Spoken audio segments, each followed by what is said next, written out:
Hello, my name is Denise Moore. As a regional palliative care hospital consultant, I'm here to share my firm's marketing proposal and information on advanced care planning in hopes that the presentation will encourage Star Health Systems to consider contracting with me for the marketing research needs of the organization. Additionally, to motivate you to do your own advanced care planning if you haven't already done so, and to have a conversation with your family and friends and encourage them to do the same.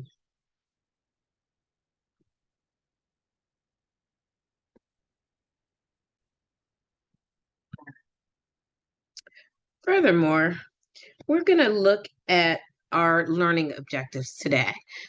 We're going to define what advanced care planning is and discuss the emotional dimensions. We're going to describe the nature and the perception of advanced care planning and its relationship to consumer decisions. We're going to explain the exposure and the types of exposure resulting from the implications of advanced care planning, discuss the factors that affect advanced care planning and its interpretation, its problems, and how they affect individuals and the resulting marketing implications from those individuals. We're going to discuss how perception can enhance strategies for adult decision making, and we're going to describe the role and message source appeal and structure on attitudes toward advanced care planning. What is advanced care planning? Defined. I'll tell you. Advanced care planning is planning for a time when a person cannot make their own decision. When an individual's values, wishes, and treatment preferences are determined during reflection, deliberation, and determination. Individuals should also communicate their values and wishes to their loved ones, future substitute decision makers, and healthcare providers as part of their advanced care planning. Advanced care planning is appropriate at all times for anyone age 18 years old and older.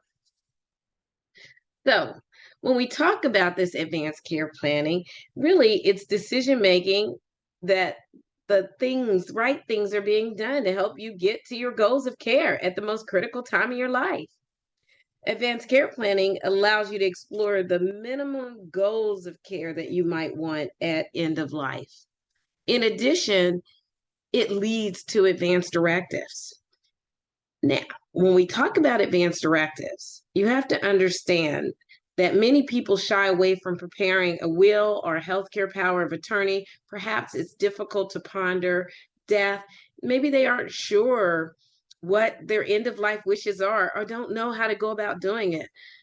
But taking some time to think about the kinds of medical treatments you would or wouldn't want if you were unable to speak for yourself, it can be a blessing for you and your loved ones. And that's exactly what the advanced directives offer.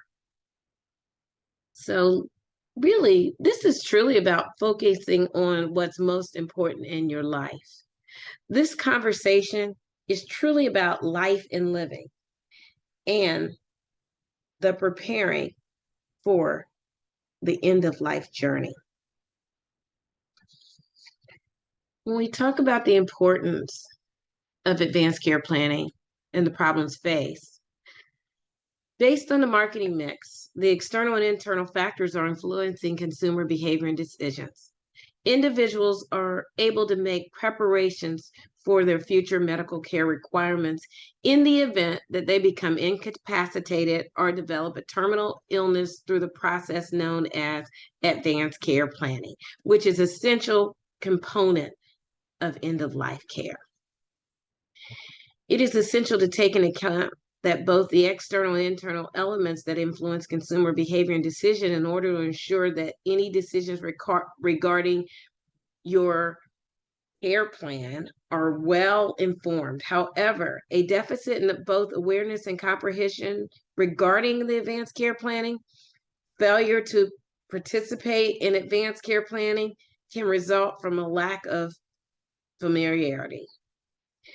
There are a lot of people who have never heard of advanced care planning and consequently do not know what it is and why it is significant. This can result And it raises the possibility that their goals and preferences regarding their future medical care will not be communicated or honored. In decisions regarding their care and well-being, they need to reflect their wishes, which can be upsetting for both the individual and family members if there is a disagreement or a conflict. Furthermore, we look at the statistical data. According to the Centers for Disease Control, the CDC, they did a 2020 national interview survey. In the survey, they found that less than one third, 29.3% of adult age people 18 and over have completed an advance directive. So those are staggering statistics. The survey also found that older adults were more likely to have completed the survey.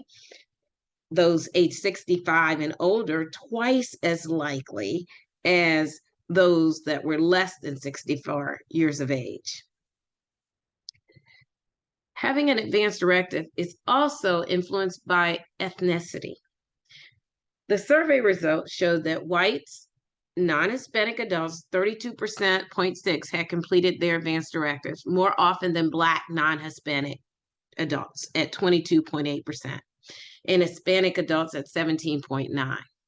Additionally, the proportion of people with advance directives, they have health insurance. It was higher than those without insurance. Advanced directives were also likely to be in the hands of individuals with a higher level of education. For instance, the percent of college degreed and advanced directives was 49.3%, while those with a high school diploma was only 28.2%, and with those less than a high school diploma was only 12.5%. It's important to know there are two components to end-of-life care: advanced directives and advanced care planning. However, only 29.3% of adults aged 18 and over complete advanced directives, and that's according to the CDC's 2020 National Health Survey. There are methods that we use to collect information. And those methods, we gather information about advanced care planning and are available through focus groups, questionnaires, surveys, projection techniques, or customer satisfaction ratings.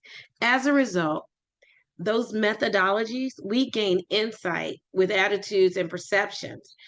And also, we can give valuable information about the scope and resources available to solve problems. What actions and what plans do we take? Well, let's start with the focus groups. They're very valuable in finding out about awareness and available resources.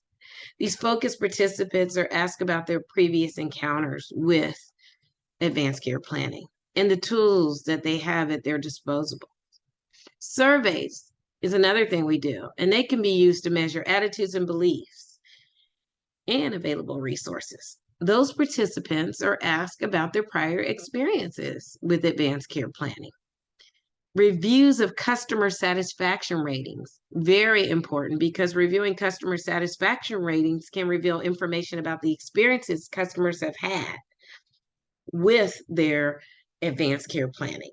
And of course, the projection techniques. And this theory is a vague, objects require interpretation that can only be derived from the individual's values, attitudes, and motives. Getting beyond the cognitive interpretation and tapping into the emotions, feelings is a critical task for marketers. So what does this package look like? When we're looking at a marketing proposal cost, in order to move forward with the organization, we would need you to invest in our marketing research proposal to make better strategic decisions that firms must consider. There are two types of external data: secondary research, which consists of off-the-shelf reports that are readily available and often free, and inexpensive. And then also that secondary level is often more comprehensive and has a broader perspective. And it's designed around the needs that is primarily known and custom research. When planning a qualitative or quantitative custom research project, the budget is about $20,000 to $50,000.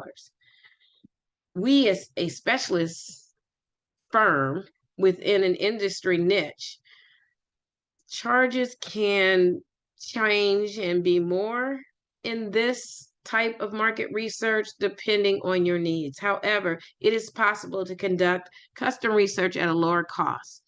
However, most short qualitative online surveys cost between $15,000 and $30,000, and they are primarily meant to validate a hypothesis rather than to uncover new ways to approach a situation from a customer's point of view. So what does all of this truly mean for Star Health Systems? I would like to take this opportunity to delve deeper with your senior leadership to discuss what advanced care planning can bring to your organization. What we found is it brings a meaningful life. It helps mitigate anxiety. It helps you reach your goals of care. Life can take unexpected turns, from experiencing the death of a loved one or feeling burnt out in your career to getting a divorce from someone you once thought you'd spend the rest of your life with. These life-altering events can cause immense pain and confusion, leaving people to wonder, what is the meaning of life? Anyways, well, with advanced care planning, it's about quality of life.